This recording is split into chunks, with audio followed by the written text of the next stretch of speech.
একটা নতুন জিনিস শিখলাম, সেটা হলো এই যে আপনারা দেখতে পাচ্ছেন আমাদের জামিয়া দারুস সালাম মাদ্রাসা মসজিদ কমপ্লেক্সের উত্তর পাশে দেয়ালের একটা কাজ চলতেছে। এটা আসলে বিম করে ঢালাই করে দেয়ালটা করা হচ্ছে, এই জন্য খুব মজবুতভাবে এটা করা হচ্ছে। যার কারণ হলো এই যে এই পাশে দেখতেছেন যে বালু চলে আসছে, এই বালুগুলো কিন্তু আগে ছিল না। এইখানে আপনার এই যে এরকম ঝোপঝাড় ছিল, এখানে পানি ছিল। তো এখানে যে বিষয়টা হয়েছে, বৃষ্টি বাদলের কারণে আপনার এই বালুগুলা কিন্তু দিক থেকে সরে সরে এই পাশে চলে গেছে। এই কারণে জরুরি ভিত্তিতে আমাদের লক্ষাধিক টাকা খরচ করে এখানে খরচ, আসলে ফান্ডও অনেক দুর্বল। Donation, we need donation. আপনারা যে যা পারেন সহযোগিতা করবেন। এই যে দেখেন এখান থেকে অনেক বালু কিন্তু নেমে গেছে। তো যে জিনিসটা শিখলাম ওইটা বলতে ভিডিওটা বানানো, সেটা হলো আচ্ছা, এটা হলো আমাদের পশ্চিম পাশ জায়গাটা একটু অ্যাঙ্গেল, আর এগুলা কৃষি জমি। এখানে এখানে লাঙল চাষ করা হয়েছে, পানি দেওয়া হয়েছে, নতুন শস্য বোনা হবে। এইরকম একটা এনভায়রনমেন্টে আমরা আছি। আপনাদেরকে দাওয়াতে যে শালিক পাখি, অনেক রকম পাখপাখালি এখান থেকে কাছাকাছি দেখা যায়। তো যে জিনিসটা শিখলাম সেটা হলো এই যে এইখানে যে কাজটা করা হয়েছে, প্রথমে আপনার বালুগুলা উঠানো হয়েছে, বালুগুলা উঠানোর পরে ওই সাইডে রাখা হয়েছে। এরপরে যেটা করা হয়েছে এখানে পাইলিংয়ের মতো করে গভীর করা হয়েছে। এরপরে এখানে রডগুলাকে এইভাবে চুরি বানায়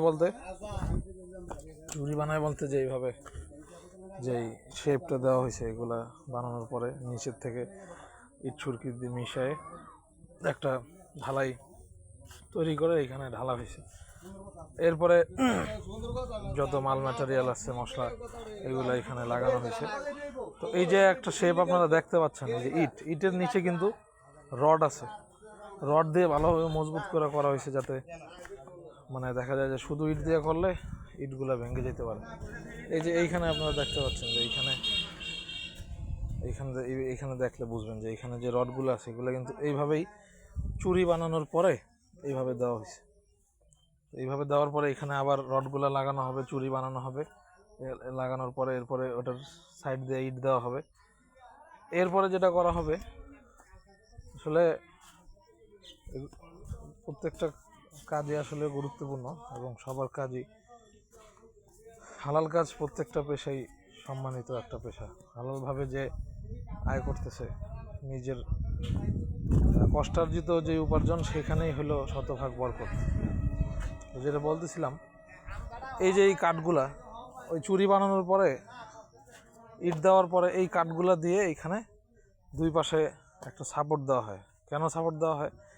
যে ইট সুরকি বালু সিমেন্ট সহ যে মশলাটা এই যে দেখতে পাচ্ছেন, এটা যদি এই কাঠের সাপোর্টটা না থাকে তাহলে এটা পড়ে যাবে, এই জন্য এই সাপোর্টটা দেওয়া হয়। তো এরপরে এটা একদিন থাকে, এরপরে এটা শুকানোর পরে এই যে কাঠগুলাকে এখন আলাদা করে, এই কাঠ নিয়েও আলাদা অনেক হিস্টোরি আছে।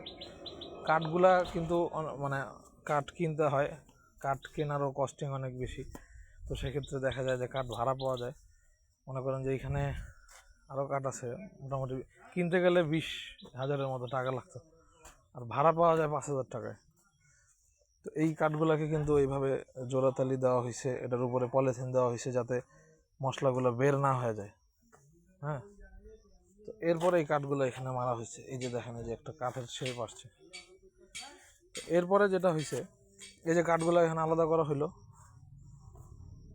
তো আলাদা করা হয়েছে এটা যেন ওই সামনের যেই সাইডটা আছে ওই জায়গাতে যেন আগে লাগানো যায়। তো এখানে যে কাজগুলো বাকি আছে, এখানে হলো রডগুলা আগে চুরি বানাইতে হবে, যে রড আছে ওইটা কাটিং করতে হবে, অ্যাঙ্গেল বানাইতে হবে।